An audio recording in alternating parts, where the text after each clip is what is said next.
military analyst.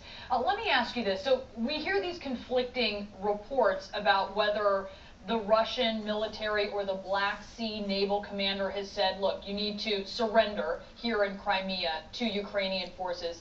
Do you read this as a sign of confusion among the Russians, or are you perhaps reading this as a sign of calculation? Well, I think, like most military operations, there's a lot of confusion on the ground. The fact remains that the Russians have really won this chapter. They're on the ground. They virtually control everything they need in the Crimea. I hope that they, at this point, are not going to ratchet up the situation by starting an armed conflict. That would be, number one, unnecessary because they have what they want, and number two, it would lead to senseless loss of life, and possibly three, escalate the situation even further. So whose move is it now? And talk specifically about the U.S. when it comes to President Obama. What does he need to do? Is it his move? Well, first of all, President Obama has been very clear on two things. Number one, this is an international problem. This is not an American problem. He's tried to internationalize this problem by going to NATO, by going to the EU, by trying to bring in OSCE monitors. He doesn't want this to be his problem. He wants it to be Europe's problem. Number two, he, in my view, a mistake, has taken the use of military force off the table.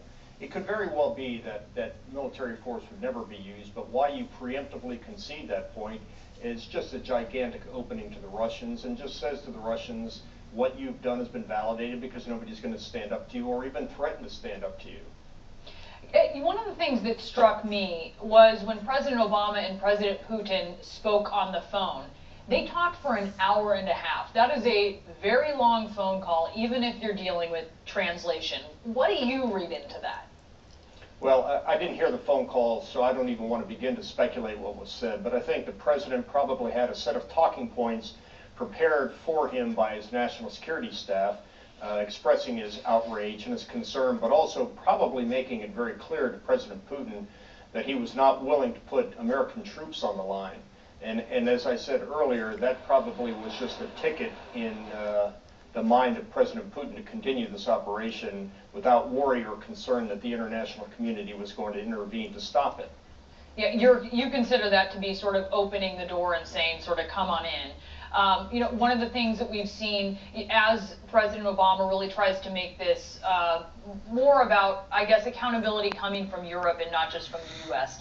The New York Times is reporting that German President Angela Merkel also talked to Putin, and that she came away saying that Putin has lost touch with reality. This move into Ukraine, into the Crimea, do you see it as irrational, either politically or militarily? Yeah, I really do. I don't think that there's anything irrational about it. If you take a look at Russian and before that Soviet activity since World War II, they've been very specific. Anytime they see a threat on their borders or they're near abroad, remember, Ukraine means the border, they've taken action. They did that in Afghanistan in '79, Georgia in 2008. Georgia. They're now doing it inside the Crimea. They did it in Hungary in the 50s. They did it in Czechoslovakia in the 60s. This is very logical and very consistent with Russian history. If their borders are threatened, they're going to take action. So you don't think that he's, the way you hear Merkel sort of state it, it's as if he's sort of had a break. He's not operating in the same reality as Germany or the U.S. Do you read it in that way? Well, what I read is that there's a belief among this administration and possibly other administrations worldwide that somehow we've taken a break from history, that somehow the 21st century is going to be a different century than the 20th and the 19th. I believe that Putin is acting as a pragmatist, as a realist, as the nationalist that he has been for years and years. And to him, these activities are completely rational, and the response to him of the international community has been weak and feckless, and as a result, he's going to move his pieces on the chessboard and take those blocks. General Mark Kimmett, thanks so much for your time. Really appreciate it.